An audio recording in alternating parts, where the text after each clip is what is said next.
Ready?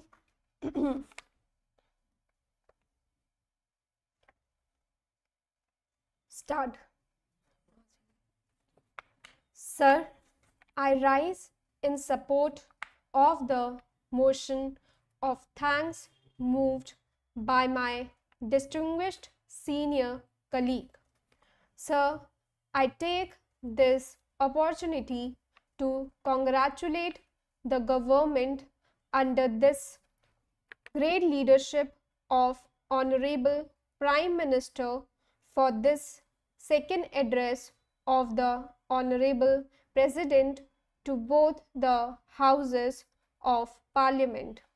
Sir, I welcome the announcement made in the President's address about creation of the Disaster Management Authority through a legislator.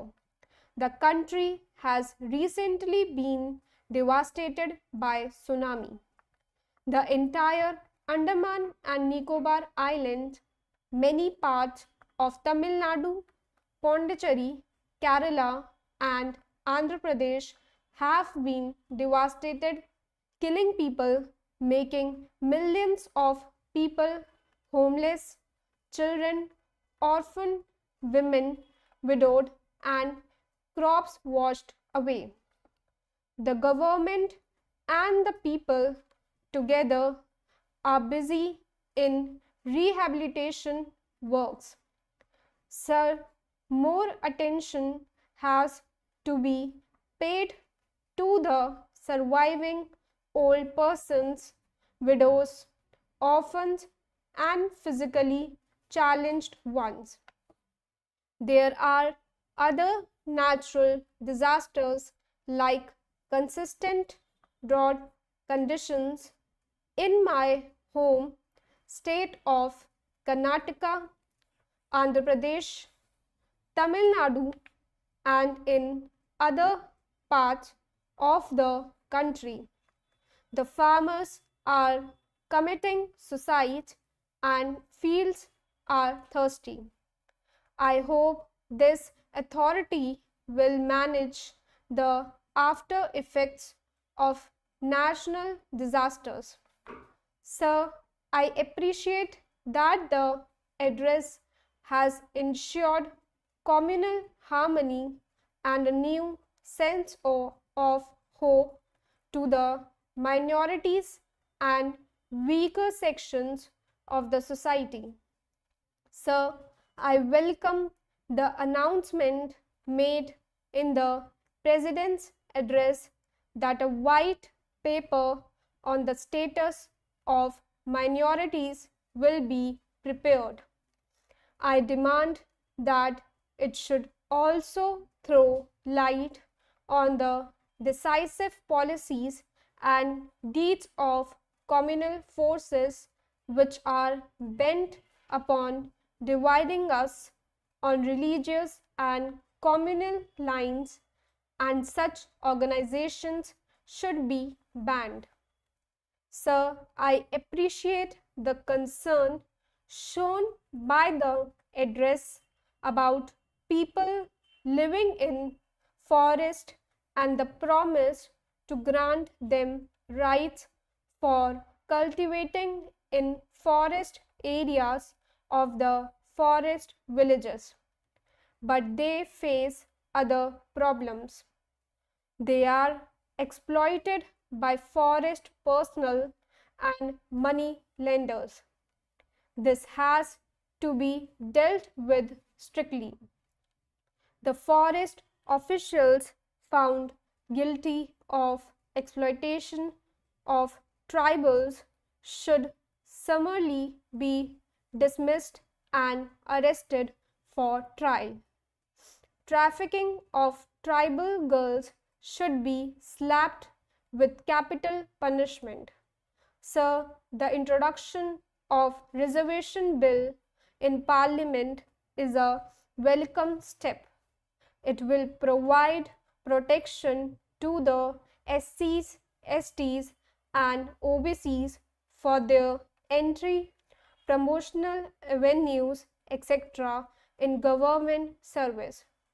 But there is another exploited lot in the society which also needs to be given reservation. They are the women of this great country who have to be made economically independent. Hence, I demand that a percentage of quota in the reservation bill should be reserved for them. So, the address promises for enhancing public investment in irrigation and wasteland development. These are laudable steps. Irrigation facilities need to be developed in a big way. I suggest that wasteland areas be allotted to cooperative of youths and they should be supplied saplings, seeds and other things to make wasteland cultivable so that the problem of unemployment is also tackled. So, another welcome step in the President's address is the promise to effect a steep increase in credit flow to agriculture. For this, the banking sector has to gear up in the true sense. Most of the public sector banks do not even fulfill the quota of 18% lending of their net credit to agriculture. The private sector banks and more so the foreign banks are too far behind, whereas they have to follow the national policies. So the government and the RBI have to ensure that all the banks implement the government policies in letter and spirit. The address also speaks about the need for mass action for the conservation of water. For this, rooftop rainwater harvesting has to be made compulsory throughout the country. I am consistently suggesting that the government should create rainwater harvesting infrastructure in government residential colonies, office complexes, etc. And for the general public, subsidy on such infrastructure needs to be given. Unless we make rainwater harvesting compulsory, turning it into a mass movement, the scarcity of water is not going to be solved. So, another laudable point in the address is that the government will actively involve local body institutions in the implementation of development programs. We must welcome this, but some reforms have to be made in the local bodies also. As per media reports, in Rajasthan, though women are elected, but de facto their husbands take all the decisions on their behalf. The women can't dare to defy their husbands who make mockery of their election. So, the women who have been elected to local body institutions have to be ensured freedom in their working. I hope the government will take note of this.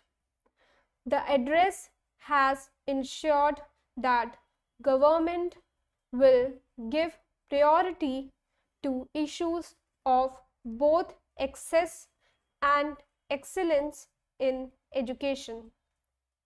I urge upon the government to focus on the education of girls who remain illiterate due to various social and other reasons.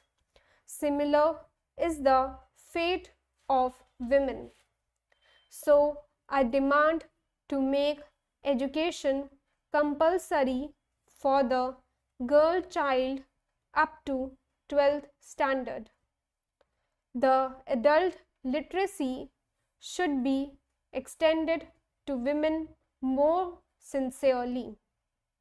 Sir, I welcome the announcement that government proposes to launch a national rural health mission in which local bodies will be involved. The healthcare system in rural areas and tribal areas is far from satisfactory. There is severe shortage of doctors and more so of lady doctors. I am time and again demanding posting or at least ensuring visits of lady doctors so that women fold could at least tell about their problems to doctors. I hope the mission will take care of this aspect also. So, my last point is about covered toilet in every rural household for the women and children. The agony of women and girls who have to attend to the call of nature in the open can be imagined. This will require enough money, but a provision has to be made. I hope it will be certainly made. Sir, I once again support the motion and thank you for allowing me to speak.